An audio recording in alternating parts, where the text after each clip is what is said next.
kepunyaan Tuhan yang sungguh rindu akan firman-Nya dengan mantap. Sama-sama katakan amin. Berikan tepuk tangan yang terbaik bagi Tuhan. Silakan duduk Bapak Ibu Saudara.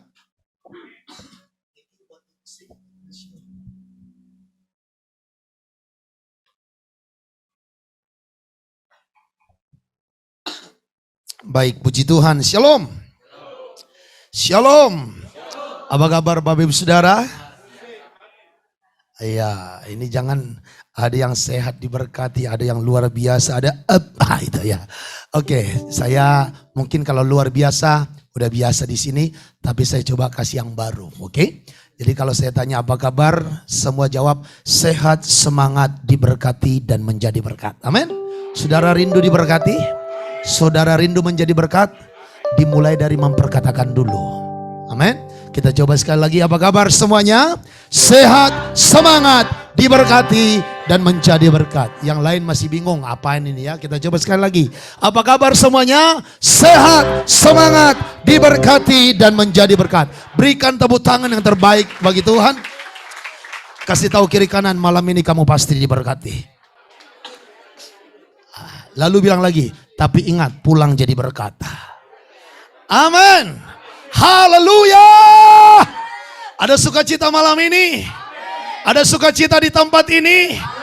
Saudara, Mazmur 37 ayat 37 berkata, bergembiralah karena Tuhan, maka Ia akan memberikan kepadamu segala yang diinginkan oleh hatimu. Ada amin.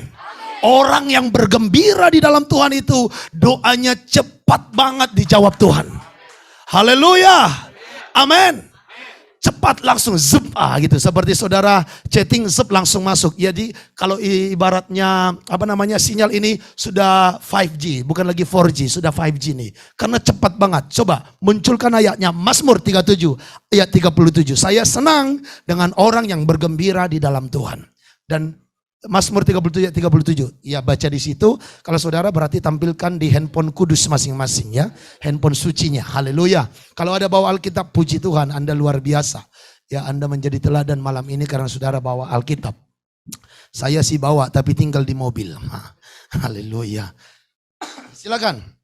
Dibacakan dulu Mazmur 37 ayatnya yang ke-37, ada enggak? Ya, masih di situ enggak ayatnya? Atau sudah pindah? Oke, haleluya. Sukacita malam ini Bapak Ibu Saudara. Haleluya. Baik saudara, silakan. My wife. Coba. Oke. Oke, enggak ada mic ya, enggak ada mic ya. Jangan marah karena orang yang berhasil dalam Sorry. Mazmur 37. Itu. Coba itu dulu. Coba itu dulu. Perhatikanlah orang yang tulus Ya. dan lihatlah kepada orang yang jujur. Terus Sebab pada orang yang suka damai akan ada masa depan. bagi orang yang suka Damai, akan ada apa? masa depan. Jadi orang yang suka damai ada masa Depan. Tanya kiri kanan, kamu sukanya apa? Jangan langsung bilang saya sukanya RW. Aduh. Sukanya apa? Panggang. Tunggu dulu, suka damai. Coba kita naik ke ayat yang keempat. Ayatnya yang keempat. Nah, ini saling berkaitan semuanya. Silakan ayat 4. Dan bergembiralah karena Tuhan. Bergembiralah karena Tuhan. Maka Ia akan memberikan kepadamu apa yang diinginkan hatimu. Katakan amin. Amin. Dan bergembiralah karena Tuhan. Ingat, bukan karena uang. Karena uang bisa sekarang ada di dompet, besok bisa keluar. Ya kan? Ya, uang itu tidak tetap, saudaraku. Alkitab berkata harta kekayaan itu tak tentu. Dia bisa sekarang banyak, besok bisa hilang. Tahun depan bisa hilang, ya. Oleh sebab itu saudaraku, gembiranya kita, sukacitanya kita karena Tuhan. Kalau kita bergembira karena Tuhan, maka, katakan maka. Berarti ini hukum sebab akibat. Ya, kalau ada saudaraku gaya, maka ada tekanan. Itu kalau hukum fisika, kalau saya tidak salah itu ya. Kalau salah mohon maaf, sudah lama nggak baca buku fisika. Sudah ada berapa puluh tahun ya. Bergembiralah karena Tuhan, maka Ia akan memberikan kepadamu apa yang diinginkan hatimu. Coba tanya kiri kanan, kamu menginginnya apa? Amin. Halo, saudara inginnya apa? Persekutuan doa rumah roti ini inginnya apa dari Tuhan? Kalau saudara punya tulisan yang satu buku pun gak habis-habis ya.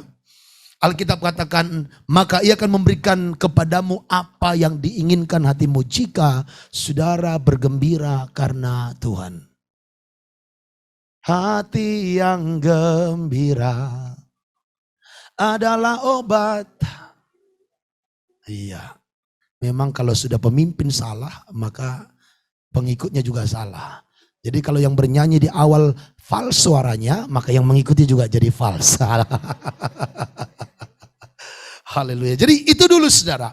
Saya tadi senang melihat seluruh umat Tuhan yang ada di sini bernyanyinya itu semangat. Bahkan WL sudah persiapkan 2 lagu mintanya more. Wah.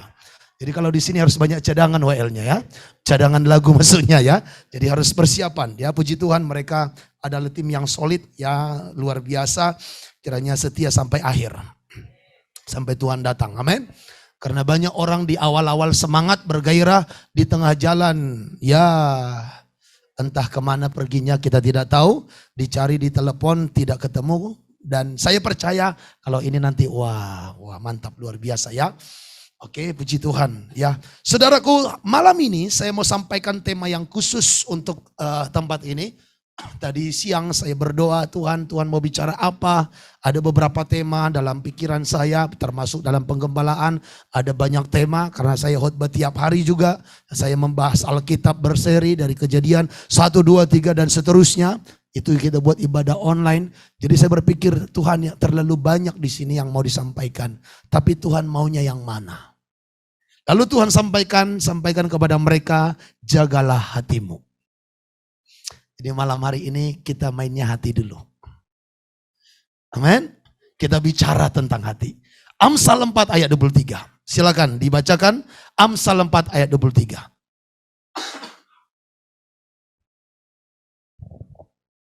Jagalah hatimu dengan segala kewaspadaan. Jagalah hatimu dengan segala kewaspadaan. Karena dari situlah terpancar kehidupan. Katakan amin. Amin. Saudara, jagalah hatimu dengan segala kewaspadaan. Karena dari hatimu itulah terpancar kehidupan. Dalam terjemahan FAYH, firman Allah yang hidup dikatakan begini. Yang terutama sekali, jagalah hatimu karena hatimu mempengaruhi segala sesuatu dalam hidupmu. Amin. Amin. Haleluya. Haleluya. Yang terutama sekali, jagalah hatimu karena hatimu mempengaruhi. Katakan hati mempengaruhi. Hati mempengaruhi Segala sesuatu dalam hidupmu. segala sesuatu dalam hidupmu. Ada amin? Amin. Itu makanya saudaraku, kalau hati kita bermasalah, maka hidup kita sepenuhnya bermasalah. Haleluya. Haleluya. Amin. Amin. Kalau seseorang hatinya sudah ada problem, ada kecewa, maka akan berkaitan dengan seluruh hidupnya. Abang kita yang ganteng ini, keren main musiknya. Tapi kalau hatinya bermasalah, saya yakin bisa lupa chord, bisa lupa overtune, bisa lupa semuanya. Andai kata yang biasanya dia tahu kalau lagu ini pakai style yang ini bisa lupa. Mana ya? Karena apa? Hatinya bermasalah. Saudaraku yang terkasih dalam Tuhan, sehebat apapun kita dalam pekerjaan dan lain sebagainya, kalau hati bermasalah bisa jadi nggak fokus. Oleh sebab itu Alkitab tidak salah berkata, jagalah hatimu karena hatimu mempengaruhi segala sesuatu dalam hidupmu. Itu yang pertama. Dan yang kedua, saudaraku, waspada dengan hati karena dari hatilah awalnya timbul segala kejahatan. Kita lihat ayatnya Matius 15 ayat 18 sampai 19. Ini kita bicara hati dulu ya.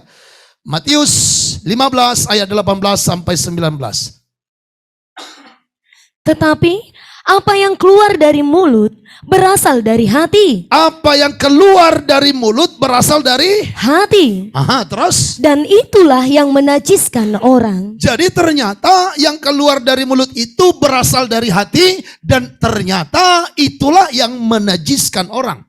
Kenapa? Ada apa dengan hati ini? Silakan. Karena dari hati timbul segala pikiran jahat, Iya, pembunuhan, Perzinahan, percabulan, pencurian, sumpah palsu dan hujat. Oh, ternyata hati ini bisa menimbulkan pikiran jahat.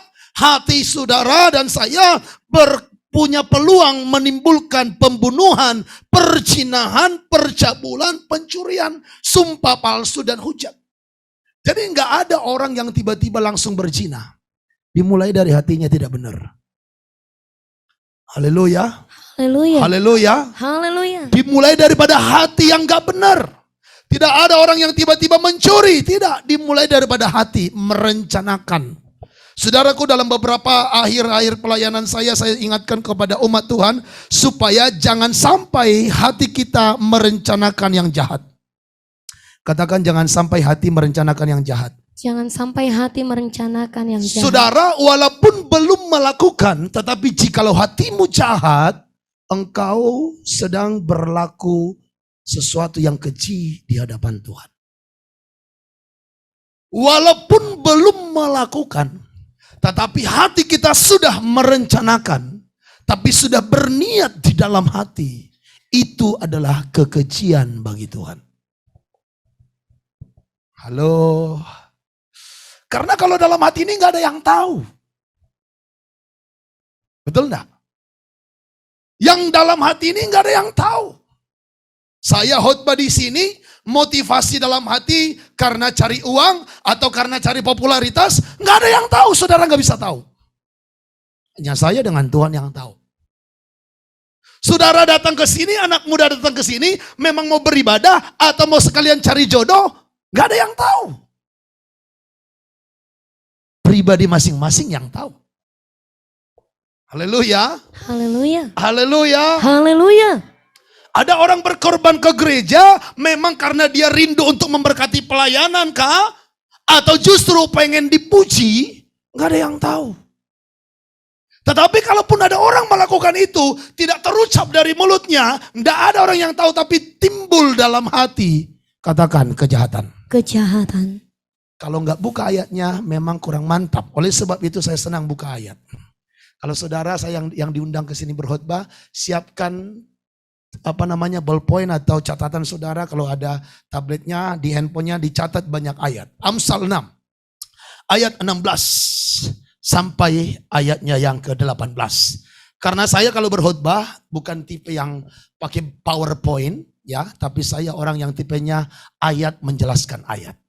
Sehingga bukan tafsir pikiran saya, tetapi ayat itu sendiri menjelaskan ayat itu. Sehingga ke depan kalau saudara baca Alkitab lebih gampang mengerti.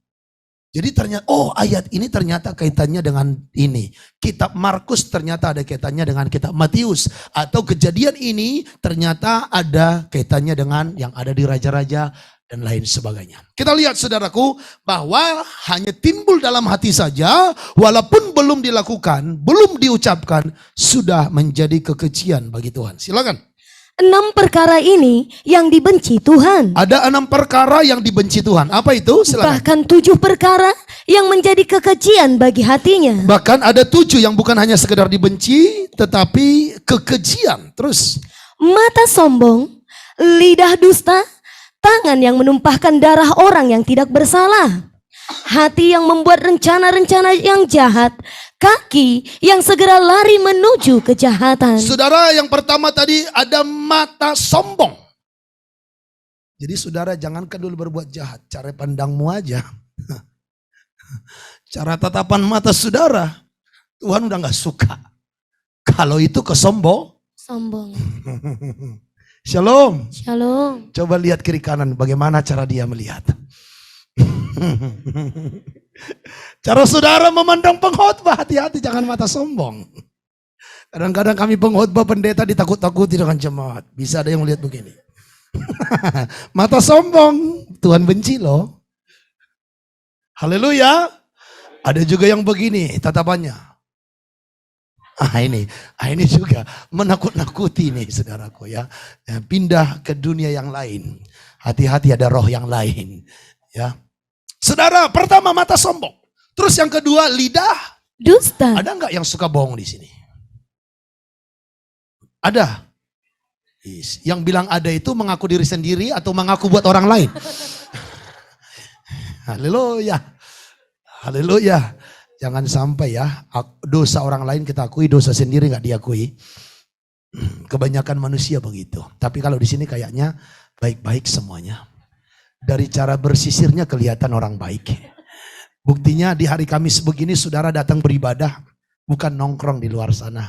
Apalagi tadi datang hujan biasanya, wah anaknya tarik selimut ya kan.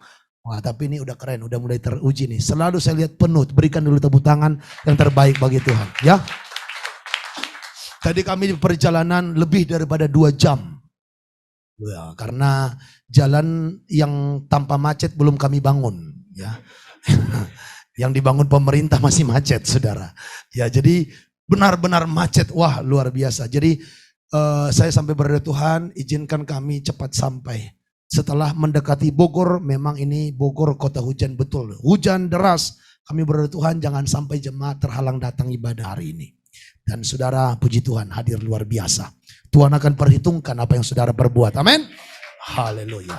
Kalau tepuk tangan jangan tanggung-tanggung ya. Amin. Dosa yang dibenci Tuhan atau perkara yang menjadi kekejian bagi Tuhan yang ketiga adalah tangan yang menumpahkan darah orang yang tidak bersalah. Nah, saya nggak mau bahas tentang itu, tapi ayat 18 perhatikan, hati yang membuat rencana-rencana yang jahat. Hati yang membuat rencana-rencana yang jahat. Jadi belum pun kita lakukan, tapi di hati sudah timbul, Tuhan sudah benci. Amin. Oleh sebab itu tadi Amsal berkata, jagalah hatimu dengan segala kewaspadaan. Karena dari situlah terpancar kehidupan. Matius berkata dari hati dapat timbul segala pikiran jahat, pembunuhan, perzinahan, percabulan, pencurian. Hujat itu bisa timbul dari hati. Itulah yang menajiskan orang. Jadi kalau hati kita ini penuh dengan kejahatan, walaupun di mata orang kita tidak berbuat, di mata Tuhan kita sudah najis.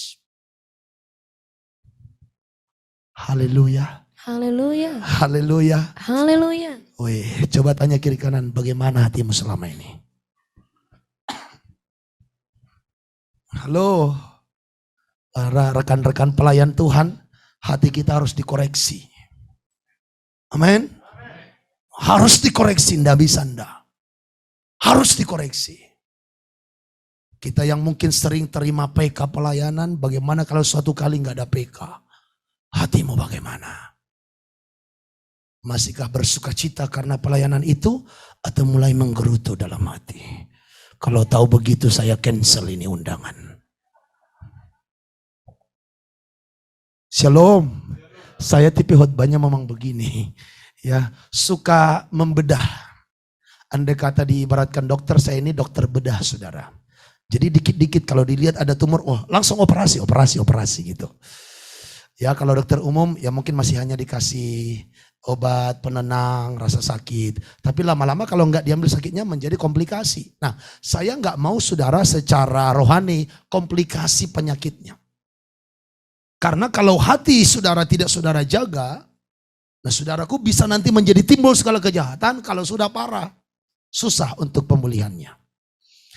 Jadi sepakat yang kedua, hati adalah awalnya timbulnya kejahatan dan dosa. Dan saudara, kalau hati kita bermasalah, biasanya kelihatan dari perkataan. Coba kita lihat Lukas 6. Lukas 6. Lukas 6, ayatnya dimulai daripada 44. Bahwa hati saudara dan saya mempengaruhi perkataan kita. Silakan.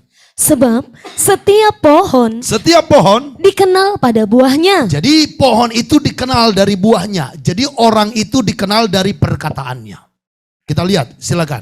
Karena dari semak duri ya, orang tidak memetik buah ara. Iya. Dan dari duri-duri tidak memetik buah anggur. Terus orang yang baik mengeluarkan barang yang baik. Iya. Dari perbendaharaan hatinya yang baik. Terus dan orang yang jahat iya, mengeluarkan barang yang jahat dari bendaharaannya yang jahat. Terus, Karena yang diucapkan mulutnya. karena yang diucapkan mulutnya, berarti yang dikeluarkan dari hati ini bukan bicara yang lain, tapi bicara perkataan. Karena kesimpulannya, karena yang diucapkan mulutnya Meluap dari hatinya. meluap dari hatinya.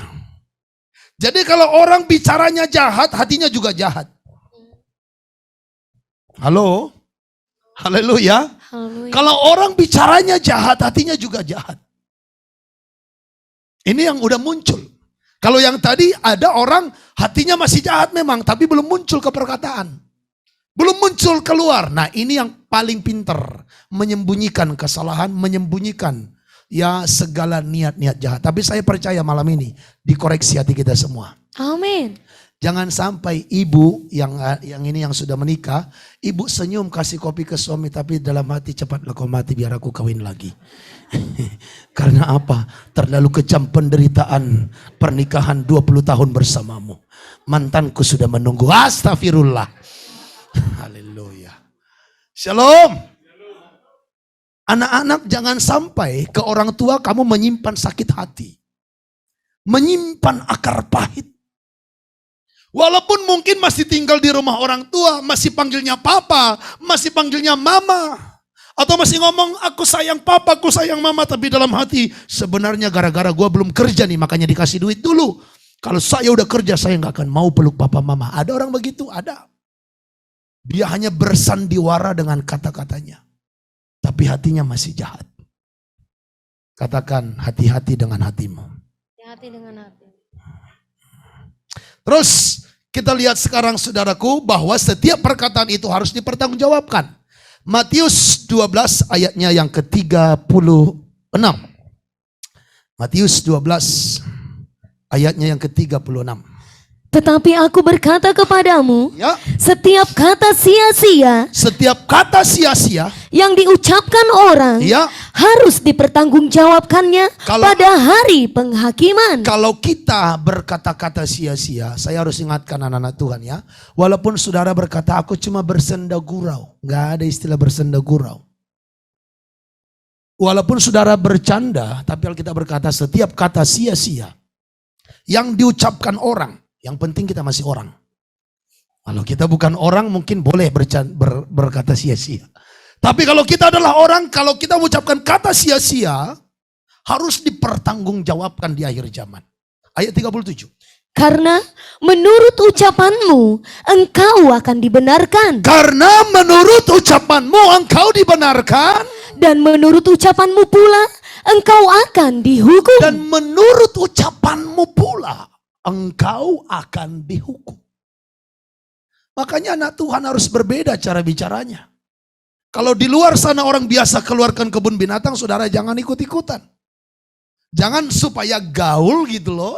Supaya diterima teman, supaya diterima ya teman arisan lah, teman seperjuangan, teman apa, teman RT, teman. Saudara menjadi ikut-ikutan, bicaranya konyol, bicaranya hambar, bicaranya kotor, kebun binatang dan lain sebagainya. Saudaraku, setiap kata sia-sia, katakan setiap. Setiap. Jadi satu pun gak boleh lolos. Nah, kalau selama ini kita ada masalah dengan perkataan yang sia-sia, malam ini saudara harus minta ampun dengan Tuhan. Supaya engkau dikuduskan dengan darah Yesus. Jangan sampai nanti di hari penghakiman engkau dituntut. Kenapa kau selalu ngomong temanmu anjing? Entah kenapa saudaraku, di Pulau Jawa ini anjing lebih terkenal. Kalau di Sumatera Utara babi lebih terkenal. Saya kan asalnya dari Sumatera Utara. Ya, mungkin kalau belum kenal yang lain, nama saya Pendeta Besron Yusuf Roni Marpaung. Aslinya dari Sumatera Utara, orang Batak. Tapi waktu pertama kali saya merantau ke Bandung, wajah sih orang Jawa. Ngomongnya yang langsung ketahuan. Bataknya kau langsung begitu. Gak bisa memang dibohongi. Memang logat kami udah begini. Awal-awal saya minder saudara. Karena kalau diajak orang, silai. Jadi diajak orang di Bandung. Lalu akhirnya saya merenung, kenapa saya diajak gara-gara logatnya logat Medan. Lalu saya lihat, Pak Jokowi aja logatnya tetap Jawa tuh, medok juga, ya kan? Lalu saya lihat orang yang dari NTT, logatnya juga tetap logat NTT. Ya memang sudah begini diciptakan Tuhan, lahirnya di Sumatera. Kalau boleh, saya nggak mau lahir di Sumatera. Kalau boleh, saya mau lahirnya di Yerusalem. Haleluya, kalau boleh minta. Tapi Tuhan izinkan begitu, ya udahlah. Logatnya mau begitu, mau diapain? Sebenarnya saya berusaha menghilangkan logat. Tetapi apa boleh buat, kadang-kadang keceplosan juga. Ya, tapi saudaraku, ya kembali lagi tadi, setiap perkataan kita harus dipertanggungjawabkan. Jangan katakan memang kami dari suku kami Pak biasa ngomong gitu. Nggak ada istilah bawa-bawa suku lagi kalau sudah menjadi Kristen. Jangan katakan memang pergaulan saya Pak biasa ngomong begitu. Saudara mau dari pergaulanmu biasa begitu, mau dari suku, mau dari keluarga, mau dari latar belakang, Alkitab berkata setiap kata sia-sia yang diucapkan orang harus dipertanggungjawabkan. Amin. Nggak boleh enggak. Saudara setuju atau tidak setuju, Tuhan akan menuntut itu daripada saudara. Karena hukum Alkitab itu, hukum firman Tuhan itu berdiri sendiri, tak perlu persetujuan daripada saudara. Gak seperti hukum di Indonesia harus disetujui DPR dulu, disahkan baru bisa. Enggak, kalau hukum Tuhan gak perlu, andai kata semua anggota DPR di seluruh negara yang ada di dunia tidak setuju dengan hukum firman, Tuhan gak peduli. Sekali ya, tetap ya, sekali tidak, tetap tidak. Katakan amin. Amin. Karena apa? Yesus Kristus adalah Tuhan di atas segala Tuhan, Raja di atas segala Raja. Amin. Saudara tahu perkataan Raja itu hukum, gak bisa diganggu gugat. Jadi Yesus itu lebih tinggi daripada raja manapun. Yesus itu lebih tinggi daripada Tuhan manapun. Oleh sebab itu, ambil keputusan malam ini. Setiap perkataan firman harus saya amenkan. Oke? Nah, sekarang menjadi pertanyaan. Kalau begitu Pak Gembala, Pak Pendeta, bagaimana cara menjaga hati? Karena ternyata hati ini mempengaruhi kehidupan. Bicara kehidupan, bicara makan minum, bicara kesehatan, bicara masa depan. Bahkan bicara sampai keturunan. Semua itu mempengaruhi, sikap hati kita mempengaruhi. Kalau begitu, gimana caranya untuk menjaga hati? Kita coba lihat sekarang saudaraku firman Tuhan dari Lukas 21 ayat 34. Sampai 36. Jagalah dirimu. Jagalah dirimu. Supaya hatimu jangan syarat oleh pesta pora. Jagalah dirimu supaya hatimu. Berarti menjaga hati sama dengan menjaga diri. Amin. Amin. Menjaga hati sama dengan menjaga diri. Oke. Jaga hatimu supaya hatimu jangan syarat dengan pesta pora dan kemabukan. Oke, terus. Serta kepentingan-kepentingan duniawi. Saudara, hati-hati dengan hati kita, jangan sampai kesukaannya pesta pora. Hati-hati dengan hati kita, jangan sampai kesukaannya kemabukan. Sekarang Indonesia lagi viral dengan suatu tempat yang bisa membuat orang mabuk. Yang tiba-tiba ditutup di mana-mana. Saya nggak bisa sebutkan merek karena takutnya nanti dianggap endorse. Haleluya. Saudaraku, jangan hatimu tergoda dengan hal-hal yang demikian. Karena hati mempengaruhi segala sesuatu dalam hidupmu. Lanjut, terus. Dan supaya hari Tuhan jangan dengan tiba-tiba jatuh ke atas dirimu seperti suatu jerat. Jadi kalau hati kita ini lebih condong ke dunia, lebih condong dengan pesta pora, kemabukan, dan kepentingan-kepentingan duniawi kata Alkitab tadi, maka kedatangan Tuhan nanti itu akan menjadi jerat bagi kita. Kita nggak ikut terangkat ke sorga. Kalau hati kita sekarang nggak beres. Makanya hati ini sangat penting. Apa sih yang sekarang kita nantikan? Buat apa sih semua ibadah ini? Buat apa sih kumpul di sini setiap hari Kamis? Supaya kalau Tuhan datang kita terangkat. Dan kalaupun kita mati sebelum Tuhan datang, kita masuk surga. Itulah hari Tuhan. Nah, kalau ternyata kita ibadah begini, hati kita tetap tidak berubah. Hati kita tetap penuh dengan keduniawian. Maka sia-sia semua ibadah ini. Percuma jadinya. Yang pasti kita nggak mau dong ibadah kita jadi percuma. Oleh sebab itu jaga hatimu. Jangan kamu biarkan keinginan duniawi yang menguasainya. Terus. Sebab ia akan menimpa semua penduduk bumi ini. Ya, ayat 36. Berjaga-jagalah senantiasa sambil berdoa. Nah, cara yang pertama menjaga hati adalah berjaga-jagalah senantiasa sambil berdoa. Jadi saudara datang ibadah malam ini ke sini, ini salah satu cara menjaga hati. Saya pernah ketemu dengan orang yang mengakunya sudah pelayanan kemana-mana dan lain sebagainya.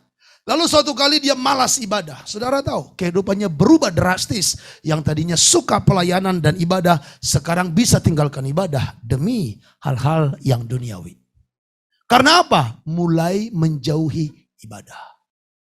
Saudara sadar atau tidak sadar, kalau saudara menjadi orang yang tidak suka beribadah, saudara mulai gantikan ibadahmu dengan hal-hal yang duniawi, engkau sedang tidak menjaga hati.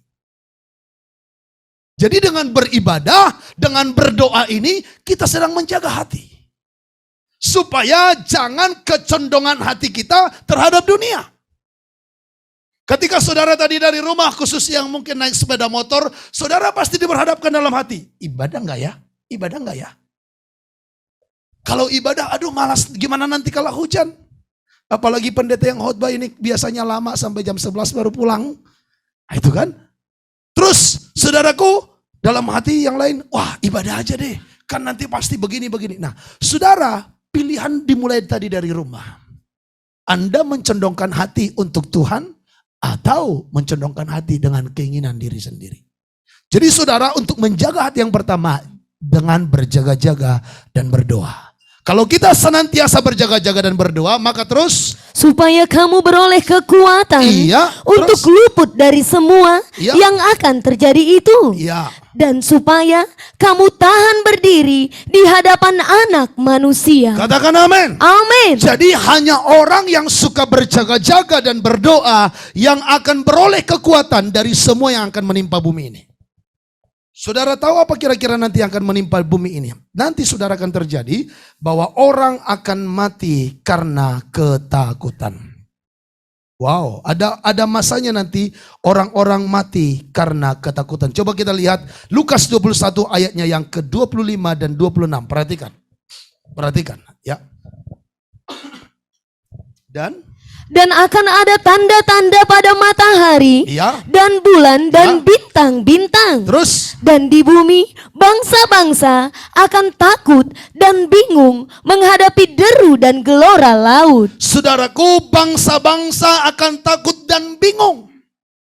Saudaraku, pada akhirnya orang-orang di dunia ini akan bingung dengan apa yang terjadi. Sekarang juga ibu-ibu bingung kira-kira mau belanja apa buat dapur. Karena semua harga naik. Dulu uang belanja sekian bisa cukup, sekarang naik. Bingung belinya apa ya. Kalau belinya mungkin dulu ikan yang biasa bisa dimasak dengan enak. Dengan digoreng, sekarang minyak gorengnya yang tidak turun-turun harganya. Naik terus. Ya kan? Gak mungkin ikan asin itu bisa dibakar begitu saja, apalagi udah tinggal di Jakarta, gimana lagi cara bakarnya. Nah saudaraku, orang-orang pada akhirnya akan bingung dengan apa yang terjadi. Orang-orang akan takut dengan masa depan. Sekarang banyak orang takut, pengusaha banyak takut. Ya mau buka usaha, tapi nanti kalau ada aturan begini, kalau ada begini, apalagi sekarang pajak makin naik, orang banyak takut, pengusaha bisa banyak takut. Nah saudara, supaya kita nggak takut dengan situasi ini, supaya hati kita jangan khawatir dengan situasi ini, kita harus jaga hati kita. Dengan cara apa? Berjaga-jaga sambil berdoa senantiasa. Amin. Katakan senantiasa. Senantiasa. Makanya di mobil itu saudara sambil berdoa, memuji, menyembah Tuhan. Amin. Naik sepeda motor menyembah Tuhan. Saudara di rumah, ibu-ibu masak, sembari terus berdoa. Senantiasa berdoa, senantiasa terhubung dengan Tuhan. Saudara yang mau mengambil keputusan bisnis A, B, C, dan D, saudara tetap berdoa, minta Tuhan apa yang engkau mau, apa yang harus saya katakan, apa yang harus saya ambil keputusan, tolong campur tangan. Saudara harus tetap jaga hati, jangan sampai terpengaruh dengan situasi dunia ini. Orang-orang dunia nanti akan bingung saudara. Udah terbukti zaman COVID ini banyak orang pintar bingung. Ya kan? Mau ngapain? Ya kalau di dalam rumah, pusing, stres waktu COVID kemarin. Keluar rumah takut juga, jadi bingung. Orang sakit harusnya dirawat, tapi ini nggak bisa dirawat sama orang yang sehat. Orang yang sakit dibiarkan sendiri, makanya banyak juga yang Karena mereka terkena dengan ya serangan psikologi kalau kata saya lebih besar di situ. Ketakutan karena dianggap jadi pembawa penyakit. Ya, itu paling menekan saudara. Kalau saudara dinobatkan pembawa penyakit di kampung, di RT kita, itu stres berat. Orang yang stres tadi perhatikan saudara ayat 26. Karena orang stres dan cemas bisa mati. Orang akan mati ketakutan. Orang akan mati ketakutan. Karena kecemasan. Karena apa? Kecemasan. Terus Berhubung dengan segala apa yang menimpa bumi ini. saudara, suatu hari nanti akan terus terjadi. Orang bisa mati bukan karena nggak makan, tapi karena takut dan cemas. Orang bisa mati karena takut dan cemas. Itu sebabnya Bapak Ibu Saudara jangan bermain-main dengan hati ini. Jaga hatimu dengan segala kewaspadaan. Jaga hatimu dengan berdoa dan berjaga-jaga. Jangan biarkan hati ini hanya diisi dengan memikirkan apa masalah-masalah yang terjadi. Saudara bisa rapuh kalau saudara nggak punya firman, nggak punya hubungan dengan Tuhan. Walaupun saudara mungkin kaya raya dan lain sebagainya, kalau hatimu sudah bermasalah, kekayaan itu tidak bisa menolong saudara. Haleluya. Haleluya. Ada amin? Amin. Jadi yang pertama cara menjaga hati gimana? Berjaga-jaga senantiasa sambil berdoa. Yang kedua, menjaga hati itu dengan memenuhinya dengan firman. Silakan kita coba baca sekarang Amsal pasalnya yang keempat, ayatnya yang keempat sampai ayatnya yang keenam. Aku diajari ayahku, katanya kepadaku, biarlah hatimu memegang perkataanku. Iya. Berpeganglah pada petunjuk-petunjukku, Iya. maka engkau akan hidup. Terus? Perolehlah hikmat, Iya. perolehlah pengertian. Iya. Jangan lupa dan jangan menyimpang dari perkataan mulutku. Iya. Janganlah meninggalkan hikmat itu, Iya. maka engkau akan dipeliharanya. Mhm. Kasihilah dia, maka engkau akan dijaganya. Perhatikan di ayatnya yang keempat pertama tadi, biarlah hatimu memegang perkataanku dan berpegang kepada petunjuk-petunjuk. Lalu kalau kita sudah berpegang kepada petunjuk Tuhan, maka kita akan memperoleh hikmat. Lalu kalau kita sudah memperoleh hikmat, maka hikmat itu akan memelihara hidup kita. Amin. Amin. Haleluya. Haleluya. Jadi saudara, menjaga hati ini harus punya pengertian akan firman. Katakan punya pengertian akan firman. Punya pengertian akan firman. Saudaraku, filosofi dunia ini banyak. Ada banyak pengertian-pengertian yang dari dunia ini tawarkan. Tapi kalau saudara mau memberikan hatimu, memenuhi hatimu dengan pengertian akan firman, maka hatimu akan terjaga. Haleluya. Dan saudara tahu, nanti saya akan buka ayatnya bahwa orang yang memenuhi hatinya penuh dengan hikmat, gak perlu saudaraku dia cari berkat. Berkat akan cari dia. Bahkan andai kata berkat itu ada di ujung bumi, ya, atau di ujung kulon, kalau di sini biasa dikatakan, saudaraku, berkat itu akan datangin saudara. Karena apa? Di mana ada hikmat, ke sana akan datang berkat. Amin. Jadi saudaraku, penuhi hatimu dengan firman. Hati kita akan berakal budi, akan penuh dengan pengertian jikalau hati kita merenungkan firman. Itu makanya Daud berkata, aku merenungkan Taurat itu siang dan malam. Saudara, siang dan malam merenungkan apa? Coba tanya. Kira-kira tadi malam yang kamu renungkan apa? Ada orang yang dia renungkan adalah hutang. Kapanlah hutang ini beres? Diajak ngomong sama anaknya, gak dijawab. Karena dia udah gak dengar suara anaknya walaupun kencang. Karena yang direnungkan, hutang. Lagi khotbah begini, yang saudara renungkan khotbah saya tahu suara yang itu. Cik, cik, cik, gitu. Ini juga bisa nih. Saudara, apa yang kau renungkan? Ada orang yang dia renungkan omongan orang lain yang menghina dia. Berapa banyak orang sampai harus dikonseling, harus dua pelepasan, sampai muntah-muntah karena apa? Hatinya menyimpan akar pahit. Kenapa sih orang bisa akar pahit? Karena omongan yang jelek dia renungkan. Kalau sempat langsung dibuang begitu, enggak. Coba saudaraku, ya saudara dihina orang gila. Saudara enggak renungkan perkataan orang gila itu, kamu enggak akan sakit hati. Betul enggak? Kalau orang gila datang kepada saudara, gila, gila, gila, gila, gila. Saudara paling tertawa dan terhibur. Haleluya. Betul dah? Tahu kenapa orang berganti orangnya? Mungkin mertua yang ngomong gila, baru sekali dibilang kepada menantunya. Menantunya 5 tahun sakit hati gara-gara satu kata itu. Kenapa? Dia menangis, ku menangis. Pakai lagu, dimainkan lagi tariannya, mainkan di TikTok, dia renungkan itu. Kata gila dari mertua. Katakan kiri kanan, jangan renungkan perkataan negatif dari orang lain. Haleluya. Saudara, telinga kita ada berapa? Tangan kita ada berapa? Mulut orang ada berapa? Banyak. Haleluya. Perhatikan. Tangan kita ada berapa? Telinga kita ada berapa?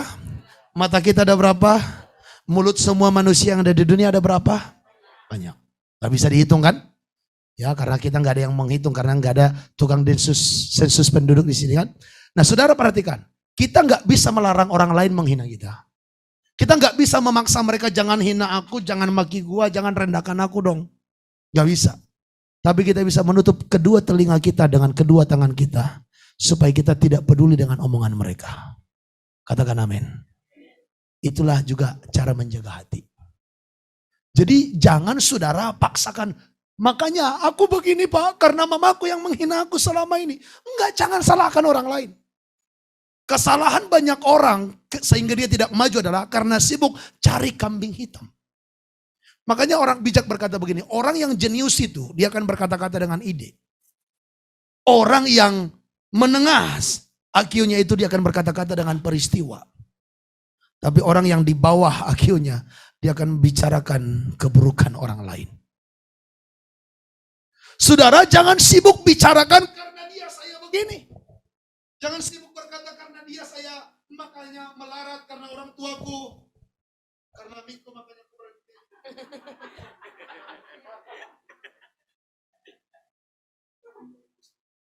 Oke, sudah. Oke. Saudaraku yang terkasih dalam Tuhan, jangan suka cari kambing hitam. Introspeksi diri. Orang sukses itu adalah orang yang selalu memperbaiki dirinya. Amin. Orang yang hebat itu adalah orang yang selalu mengoreksi hatinya. Apa yang salah, dia selalu upgrade, selalu update, selalu perbaiki. Saudaraku, bagaimana kita menjaga hati itu dengan menjaganya sesuai dengan firman. Maka kalau orang baca Alkitab malas, kalau orang dengar khotbah malas, bahkan sudah di tempat ibadah pun tidur dia dengar khotbah, pasti ini bisa gagal jaga hati. Haleluya. Haleluya. Haleluya. Shalom. Shalom. Katakan jangan tidur. Nanti jam 10 bisa tidur kalau sudah selesai ibadah ini. Saudaraku, jaga hatimu dengan firman. Coba kita lihat saudaraku firman Tuhan dari Mazmur 119 ayat 97, perkataan si Daud. Kita lihat. Saya senang dengan Mazmur 119 ini. Banyak hikmat, banyak pengertian yang bisa kita dapat. Silakan. Betapa ku cintai Tauratmu. Betapa ku cintai Tauratmu. Terus. Aku merenungkannya sepanjang hari. Terus. Perintahmu membuat aku lebih bijaksana. Iya. Daripada musuh-musuhku. Terus. Sebab selama-lamanya itu ada padaku. Nah saudaraku, untuk merenungkan firman, untuk mengerti firman itu, kita harus renungkan sepanjang hari dan selama-lamanya. Jangan mut-mutan. Tolong saudara kalau ibadah, jangan mut-mutan. Tolong kalau saudara baca Alkitab, jangan mut-mutan. Pastikan everyday saudara harus baca Alkitab. Saudara harus dengarin firman. Saudara harus merenungkan firman. Maka hatimu bisa terjaga. Amin. Ya. Kesalahan banyak kita hanya ibadah sekali seminggu atau cuma 2 kali seminggu. Itu pun plus dengan terlambat. Halo. Banyak orang ibadahnya sudah hanya sekali seminggu, sudah terlambat pas lagi ibadah. Main handphone pula. Kalau handphonenya untuk buka Alkitab, puji Tuhan, Alhamdulillah. Tapi kalau ternyata itu untuk main game, makanya anak muda bertobat ya. Saya sering kali temukan anak muda pas lagi khotbah, pas lagi ibadah, main game. Saudara, karena Tuhan baik, makanya kau nggak langsung mati di tempat ibadah begitu. Saudara, zaman perjanjian lama ada nggak orang yang mati pas lagi ibadah? Iya. Iya, jangan main-main saudara. Makanya sekarang karena anugerah Tuhan, orang main handphone di tempat ibadah atau orang di tempat ibadah chattingan dengan selingkuhan pula. Astagfirullah. Iya, saudara, karena Tuhan masih kasih kesempatan kau nggak mati tiba-tiba. Saudara, di perjanjian lama kalau para imam datang ke bait suci, apalagi imam besar kalau masuk ke ruang Maha Kudus, tidak benar hatinya, mati di tempat. Ananias dan Sapira hatinya jahat, berdusta, ketemu dengan Rasul Petrus, mati di tempat. Haleluya. Saudara, makanya jangan bermain-main dengan ibadah. Ibadah itu harus disertai dengan rasa hormat sama Tuhan. Katakan, ibadah harus dengan hormat. Coba kita lihat sebentar ayatnya. Kita nanti kembali ke Mazmur ini ya. Dalam kitab Ibrani.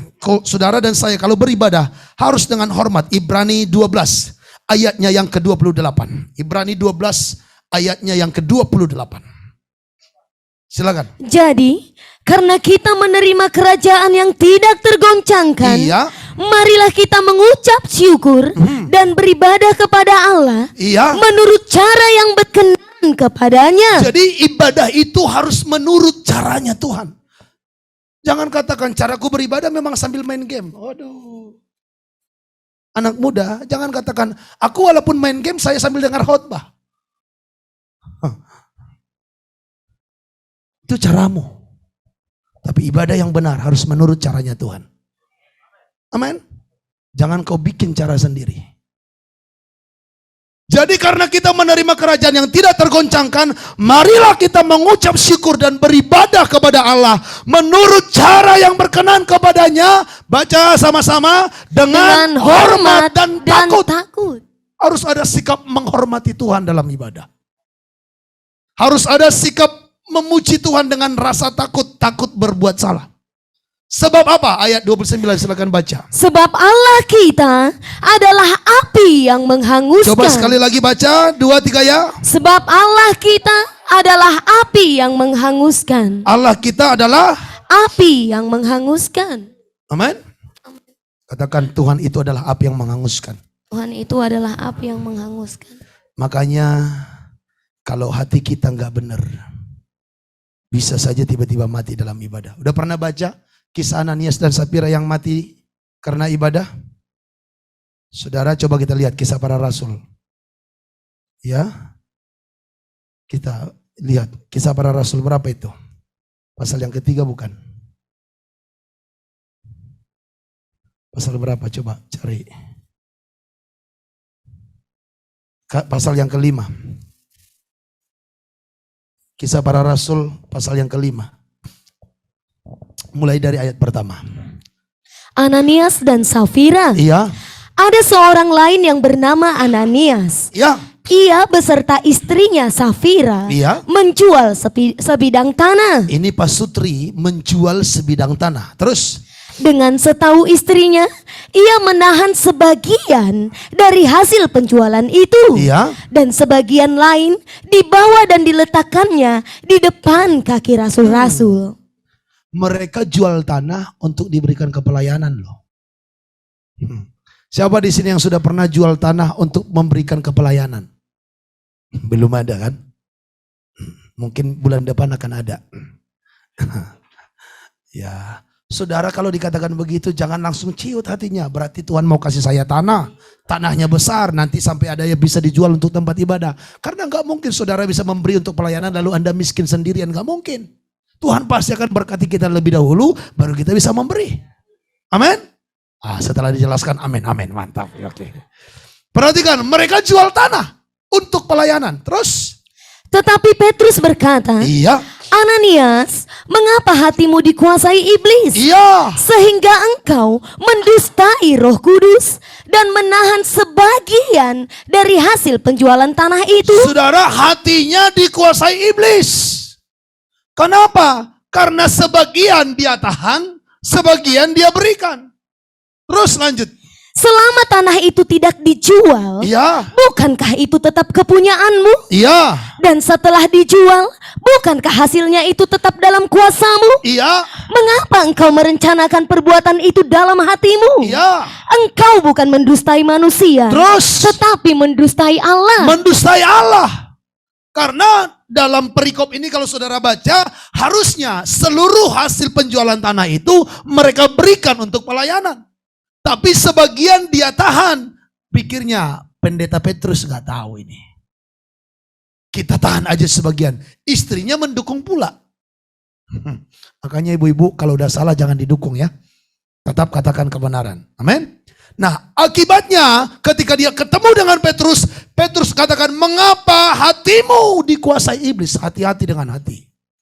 Saudara perhatikan, bicara baru dalam hati, rencana itu bisa berakibat fatal. Ayat 5, perhatikan. Ketika mendengar perkataan itu,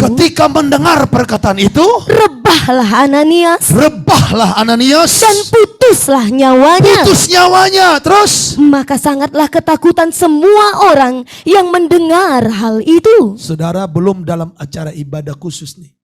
Mati ini si Ananias. Karena apa? Tanggung-tanggung berkorban. Halo, shalom. Ini bukan perjanjian lama. Katakan kiri kanan, perjanjian baru. Amen. Kadang-kadang kita dikasih khotbah, itu kan Tuhan kejam hanya di perjanjian lama. Di perjanjian baru Tuhan yang baik. Tersesat kau, tersesat.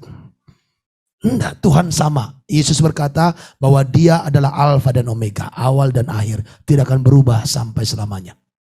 Saudaraku, akhirnya Ananias putus nyawanya, meninggal. Maka sangat ketakutanlah semua orang mendengar itu. Lanjut lagi ayat yang ke-6. Lalu datanglah beberapa orang muda. Mereka mengapani mayat itu, mengusungnya keluar dan pergi menguburnya. Langsung main kubur, gak perlu dikasih tahu keluarga. Haleluya. Kejam juga nih Petrus nih. Haleluya. Amin. Gimana kalau ada pendeta begitu sekarang, saudara? Jemaat meninggal gak dikasih tahu keluarga. Kubur langsung. Suruh anak-anak muda kuburkan katanya. Haleluya. Viral itu. Judulnya Gereja Sesat. Dengan nabi palsu. Wah, udah pasti gitu judulnya itu, saudara. Kita lanjut, saudara, ayatnya yang ke-8. Kira-kira 3 jam kemudian, masuklah istri Ananias. Tetapi ia tidak tahu apa yang telah terjadi. Suaminya mati, istri tidak tahu. Wih. Sampai suaminya udah masuk kuburan, istrinya nggak tahu loh. Saya baca ini pertama kali saya ngerti. Terlalu kejam sebenarnya ini. Tetapi itu akibatnya karena hati nggak dijaga. Karena hati diizinkan iblis menguasai. Karena hati diizinkan dikuasai dengan dusta. Makanya jangan suka berdusta. Yohanes pasal 8 katakan ayat 44, iblis adalah bapa dari segala dusta. Jadi kalau ada orang sedang berdusta, dia sedang menjadi anak iblis sebenarnya. Sebab anak Tuhan tidak akan berbuat dusta lagi.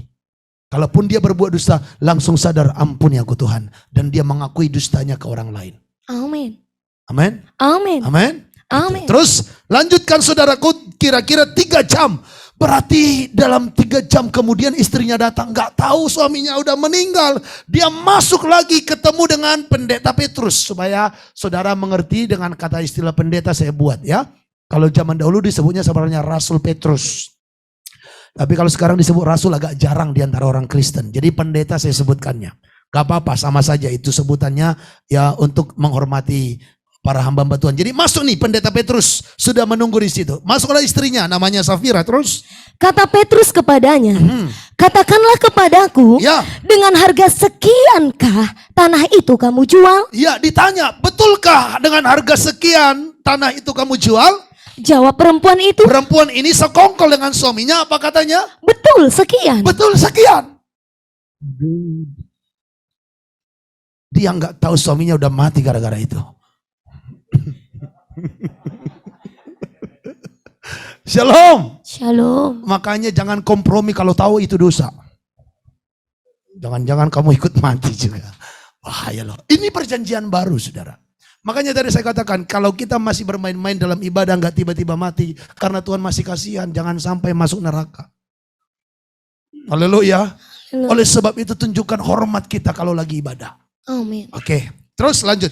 Kata Petrus, mengapa kamu berdua bersepakat untuk mencobai roh Tuhan? Terus? lihatlah Iya. orang-orang yang baru mengubur suamimu berdiri di depan pintu. Ya. Dan mereka akan mengusung engkau juga keluar. Waduh, pendeta kalau ngomong gini zaman sekarang gimana kira-kira? Siapa yang mau saya bilang begitu malam ini seperti itu di sini? Ada? Halo? Petrus katakan, mengapa engkau berdua suami istri sepakat mencobai Tuhan? Tidak menjaga hati. Jangan merencanakan kejahatan Bapak Ibu Saudara, itu maksudnya ini. Jangan sampai saudara biarkan ada rencana yang jahat di sini. Karena dimulai dari rencana itu seperti Kain akhirnya dapat membunuh Habel. Karena apa? Awalnya Kain cuma merencanakan, hatinya dikuasai dengan kejahatan. Lalu akhirnya sampai dengan pembunuhan, sama dengan orang ini. Hanya merencanakan, nanti kita sekongkol, katakan sekian, sebagian kita tahan. Lalu mereka pergi kepada Petrus. Dan apa yang terjadi ayat 10? Lalu rebahlah perempuan itu seketika itu juga. Perempuan itu seketika itu juga. Di depan kaki Petrus. Di depan kaki Petrus. Dan putuslah nyawanya. Putuslah nyawanya. Karena tidak menjaga hati sesuai firman. Putuslah nyawanya. Karena berani berdusta di dalam hadirat Tuhan. Putuslah nyawanya. Terus Ketika orang-orang muda itu masuk, ya, orang-orang muda yang baru menguburkan suaminya masuk. mereka mendapati dia sudah mati. Mereka mendapati Safira sudah mati. Lalu mereka mengusungnya keluar, Iya. kuburnya di samping suaminya. Hanya beda 3 jam suami istri ini mati dan langsung dikubur. Tanpa diberitahukan keluarga. Kemana bapaknya Ananias? Kemana bapaknya Safira? Saya nggak tahu apakah mereka punya anak atau tidak. Kemana anaknya kalau ada? Nggak diberitahu. Kok sebegitunya?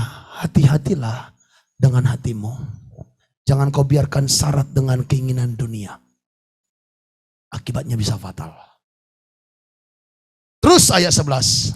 Maka sangat ketakutanlah seluruh jemaat Ya. dan semua orang yang mendengar hal itu. Saya tidak membaca di sini bahwa Ananias dan Safira diadakan acara sakramen penghormatan terakhir. Padahal ini termasuk donatur loh. Cuma donatur yang merencanakan yang jahat. Apa yang mereka rencanakan? Mungkin pengen diakui hebat, kasih semua hasil penjualan tanah. Inilah semuanya, ternyata hanya sebagian. Coba tanya kiri kanan, pernah nggak merencanakan begitu? Saya melihat ada wajah yang stres dengar khotbah ini. Saya pikir Pak Pendeta mau bicara pengurapan hari ini. Saya udah siap-siap mau terima urapan. Tunggu dulu, kalau hatimu nggak beres, pengurapan justru bisa membuat mati. Petrus itu dalam pengurapan loh. Tapi datang orang yang tidak beres hatinya. Dia sedang berhadapan dengan pengurapan yang dalam diri Petrus, yaitu Roh Kudus, akibatnya bisa mati. Makanya katakan kiri kanan, bereskan hatimu. Jangan seperti Ananias dan Safira. Katakan begini, tahu kan akibatnya? Haleluya. Haleluya. Jaga hatimu jangan dikuasai iblis. Jaga hatimu jangan dikuasai amarah. Jaga hatimu jangan dikuasai dendam. Jaga hatimu jangan dikuasai sakit hati. Jaga hatimu jangan dikuasai kecewa.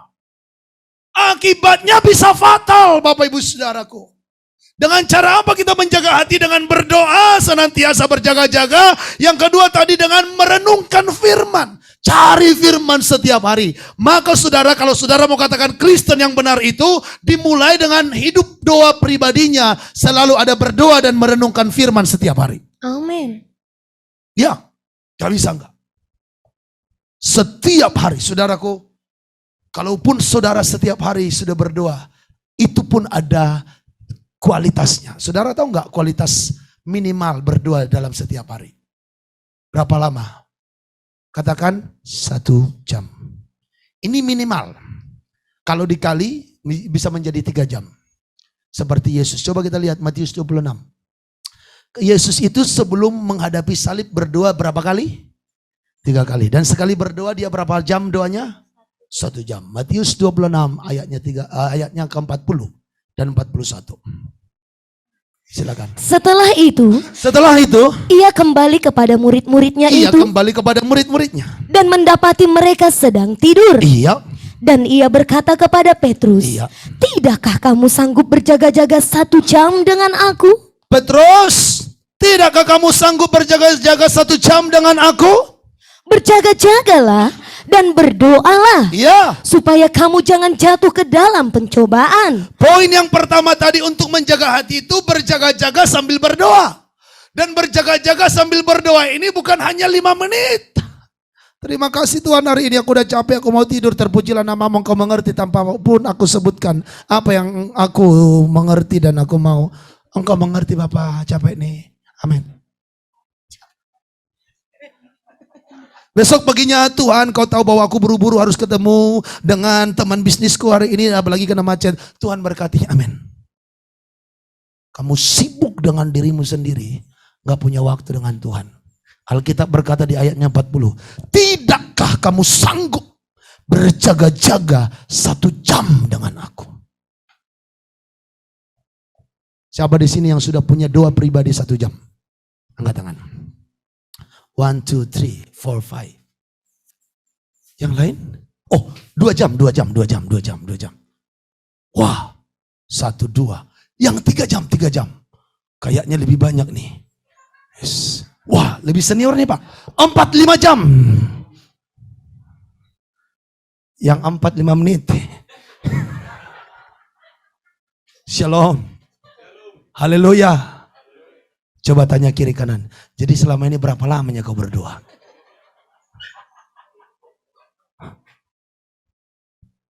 Saudara yang kurang setuju, baca baik-baik ayatnya. Pak, kan Tuhan gak harus melihat waktu. Iya, tapi kali ini Tuhan bicara waktu. Memang ada waktunya kita doa gak perlu lama-lama, yes. Tapi Tuhan berkata kalau kamu tidak mau jatuh dalam pencobaan, supaya kamu kuat menghadapi persoalan, berjaga-jaga 1 jam dengan aku. Ini resepnya. Ini kuncinya. Berikan waktumu yang terbaik, minimal sejam nih. Bersekutu dengan Tuhan tanpa kerjakan yang lain. Amin. Haleluya. Katakan minimal sejam. Siapa yang mau melakukan itu mulai malam ini? Wis, tepuk tangan yang terbaik bagi Tuhan. Sudah terjadi semangat yang baru. Haleluya. Kalau saudara sudah melakukan ini, hatimu nanti akan terproteksi. Bapak-bapak yang punya bisnis, yang punya proyek, saudara kan lebih berhikmat nanti. Saudara bisa mendengar tuntunan Roh Kudus, tiba-tiba ada ide yang bicara dalam hatimu. Lakukan begini, lakukan begini. Yes. Orang-orang yang suka berdoa itu pasti akan selalu dituntun oleh Tuhan. Bagaimana dengan orang yang tidak berdoa? Sebenarnya yang tidak berdoa ini pun Tuhan mau tuntun, tapi Tuhan bicara dia nggak dengar. Karena tumpul hatinya. Telinganya menebal, kata kitab Yesaya.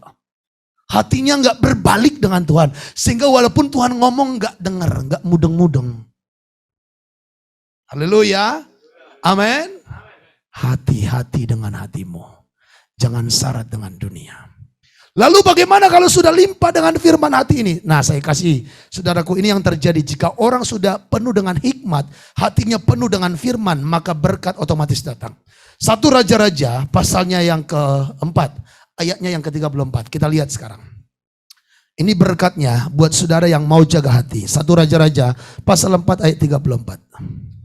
Maka datanglah orang dari segala bangsa mendengarkan hikmat Salomo. Iya. Dan ia menerima upeti dari semua raja-raja di bumi yang telah mendengar tentang hikmatnya itu. Kalau orang sudah memenuhi hatinya dengan firman, dia akan penuh dengan hikmat.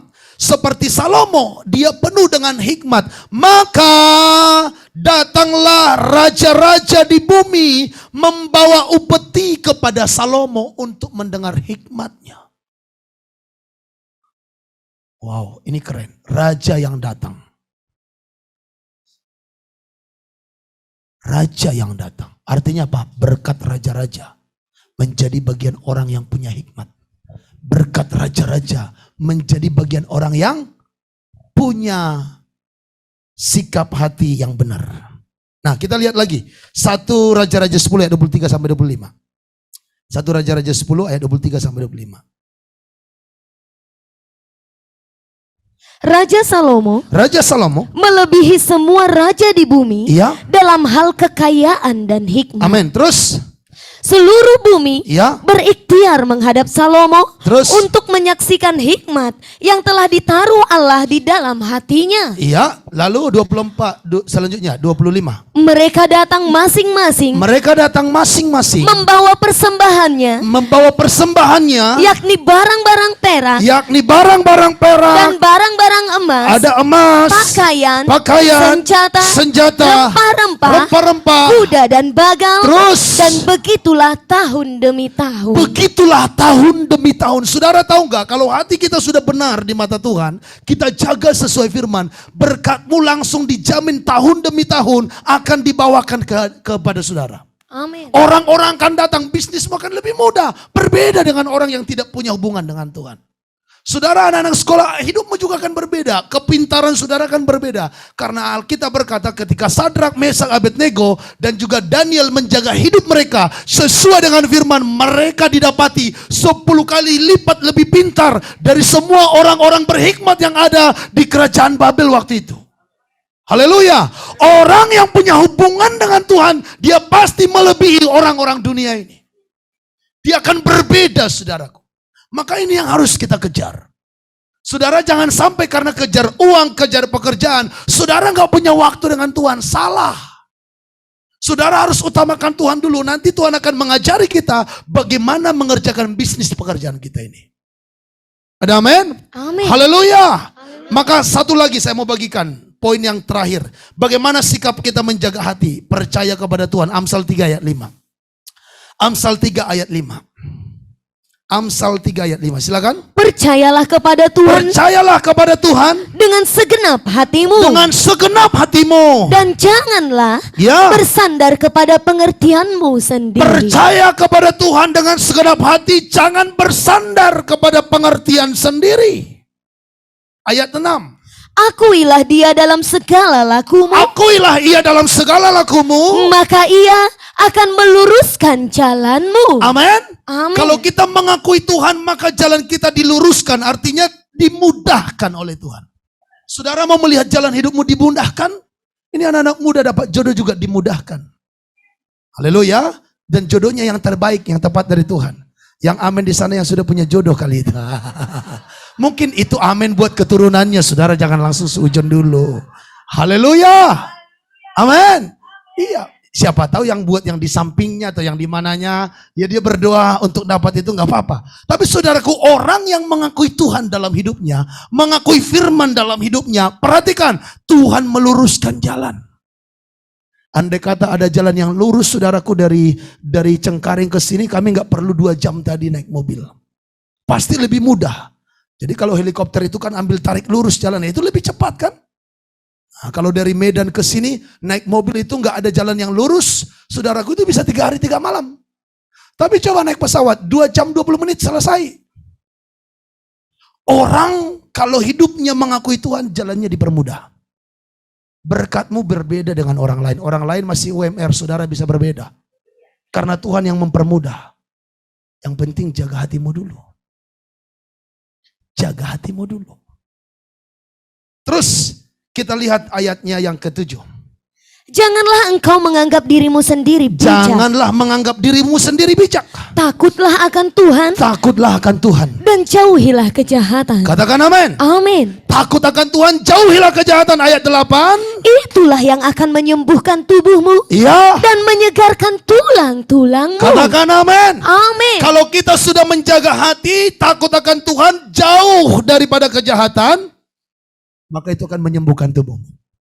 Saudara tahu nggak, kalau kita udah hidupnya benar dengan Tuhan, tanpa didoakan pun bisa saudara tiba-tiba sembuh. Karena dikatakan itulah yang menyembuhkan tubuhmu, menyegarkan tulang-tulangmu. Siapa di sini yang sudah mulai bermasalah dengan tulang? Mulai ada pengeroposan tulang lah, atau ada tulang yang keseleo, atau gimana? Saudara, takutlah akan Tuhan, jauhilah kejahatan. Itu akan menyembuhkan tulangmu. Kalau saudara sudah berdoa dalam nama Yesus, Tuhan firman-Mu berkata, Tuhan segarkan tulangku. Dalam nama Yesus. Sehat, sembuh. Itu bisa terjadi. Dan yang paling terakhir ayatnya saya mau bagikan. Bagaimana kalau kita tidak mau mengakui Tuhan? Mazmur 49 ayatnya yang ke-14 dan 15. Ini ayat yang terakhir. Mazmur 49 ayat 14 sampai 15. Bagaimana kalau kita nggak mau mengakui Tuhan dalam hidup kita? Bagaimana kalau kita tidak mau menerima firman dalam diri kita? Silakan. Inilah jalannya. Inilah jalannya. Orang-orang yang percaya kepada dirinya sendiri. Orang-orang yang percaya kepada dirinya sendiri. Ajal orang-orang yang gemar akan perkataannya sendiri. Inilah orang-orang yang tidak mau ditegur, yang tidak mau terima firman. Jadinya seperti apa? Seperti domba, mereka meluncur ke dalam dunia orang mati. Seperti domba mereka meluncur ke dalam dunia orang mati. Digembalakan oleh maut. Digembalakan oleh maut. Mereka turun langsung ke kubur. Langsung ke kubur. Ananias dan Safira tadi langsung ke kubur enggak? Nah, itu dia saudara. Terus Perawakan mereka hancur. iya, Dunia orang mati menjadi tempat kediaman mereka. dunia orang mati menjadi tempat kediaman mereka. Saudaraku yang terkasih dalam Tuhan, jangan lagi kita biarkan ada niat jahat di hati kita. Amin. Maka kita siapkan pujian, selidiki aku lihat hatiku. Apakah aku sungguh mengasihi Engkau Yesus. Amin. Saudaraku, 3 hal saja yang saya sempat bagikan. Menjaga hati dengan pertama, berjaga-jaga dengan berdoa minimal berapa lama? 1 jam. Yang kedua merenungkan firman. Yang ketiga akui Dia. Jangan bersandar kepada pengertian sendiri. Kalau kita sudah melakukannya, maka emas, perak, raja-raja di bumi otomatis datang. Pasti yang butuh investor tiba-tiba datang. Dari Raja Arab sampai dengan Raja Mesir, sampai dengan dari Amerika, dari Tiongkok, semua bisa datang. Tuhan bisa kerjakan karena hati Raja di tangan Tuhan. Diarahkannya kemana saja Dia inginkan. Amin. Anak-anak muda, hati manusia di tangan Tuhan. Cari Tuhan dulu. Semua Tuhan akan tolong. Ibu-ibu, jangan terlalu sibuk nyerocos terhadap suami kalau nggak bertobat. Udah, cari hati Tuhan dulu. Otomatis dia nanti Tuhan bisa ubah. Saya mau sampaikan buat ibu-ibu, suami itu tidak akan bertobat karena khotbahmu. Enggak. Suami itu tidak akan bertobat apalagi karena cemberutmu, tidak. Apalagi karena ocehanmu, omelanmu dari pagi sampai sore, enggak. 1 Petrus 3 ya, 1 sampai 2 dan 3 katakan, suami itu bertobat karena kesalehan istrinya. Amin. Oke, kalau ibu udah saleh, suami pasti segera bertobat. Tapi suamiku Pak belum bertobat, berarti kamu masih kurang kesalehannya. Oke, kita angkat pujian ini. Saya undang para pelayan Tuhan. Haleluya.